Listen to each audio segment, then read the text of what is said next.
bestnya Akta Perhimpunan Awam ini. Okey, kalau kita lihat perkara 10(1)A, bagaimana, adakah ianya kompatibel tidak dengan perkara 10(1)A? 10(1)B, maaf. Hak untuk kita berhimpun. Kalau ikut kami kata ia tidak kompatibel. Mengapa? Kerana satu, terdapat outright prohibition untuk street protest, iaitu perhimpunan yang bergerak. Kita tidak boleh disekat secara total. Sekatan perlulah manusabah. Ingat, adakah ianya manusabah kalau kita menyekat semua jenis pergerakan perhimpunan yang bergerak? Lagi satu, sekatan terhadap membuat perhimpunan di tempat-tempat larangan yang macam saya katakan tadi, tempat ibadat, sekolah, dekat dengan apa-apa tempat pengangkutan awam pun selalu tempat larangan. Jambatan 50 meter daripada jambatan itu tidak boleh ada perhimpunan apa-apa. Lepas ni perhimpunan di Majlis Peguam pun menjadi satu kesalahan kalau kita ikut Peaceful Assembly Act ini. Jadi kalau tanya kami di Bar Kausel, di Majlis Peguam dan juga Badan Peguam, kita kata akta ini tidak mengikut perlembagaan kerana ia menidakkan secara total hak kita di bawah perlembagaan yang telah termaktub dalam perlembagaan. Okay? Ya.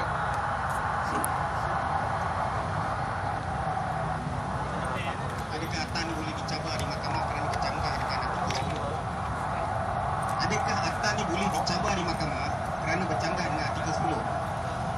Boleh, dan Pusat Rakyat Lawyer Buruk bersedia untuk mencabar. Betul tak, Edmund? Jadi kita hanya perlu seseorang yang terkena dengan akta ini. Pak Fahmi belum lagi, masa tu tak ada lagi.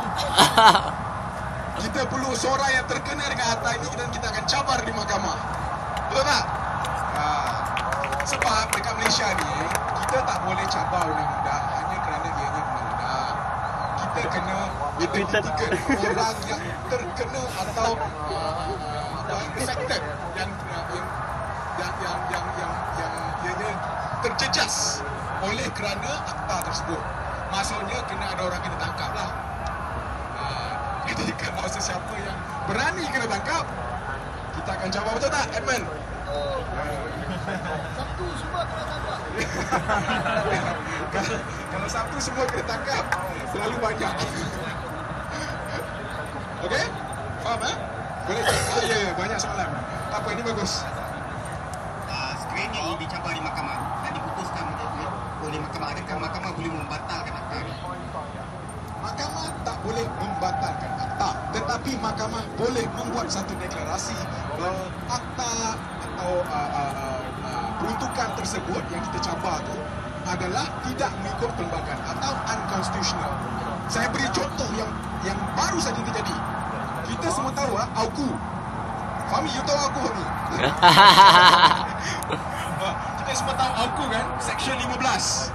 Section 15(5)A dulu sebelum pindaan Dewan Rakyat. Actually sekarang lah, sebab pindaan tu masih belum pergi ke Dewan Negara.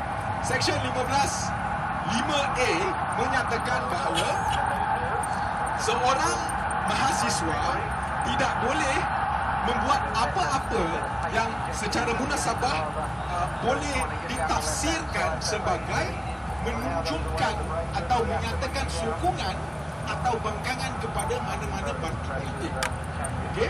Contohnya, kalau saya mahasiswa, kalau saya nak duduk di sini, saya nak kata Republican suck. Okey, Republican mereka. Saya tak boleh buat demikian kerana ia tidak membuat apa-apa perbezaan di antara sama ada parti politik itu di Malaysia atau di luar negara. Jadi kalau saya nak kata Republican sucks, kalau saya nak kata Republican sucks, saya telah membuat satu kesalahan di bawah AUKU dan boleh diberikan satu tindakan disiplin. Ini yang berlaku di dalam kes UKM4. Ada kuncai sini? Ada? On the way. On the way. Okay. Apa yang berlaku dalam kes UKM4? Okay.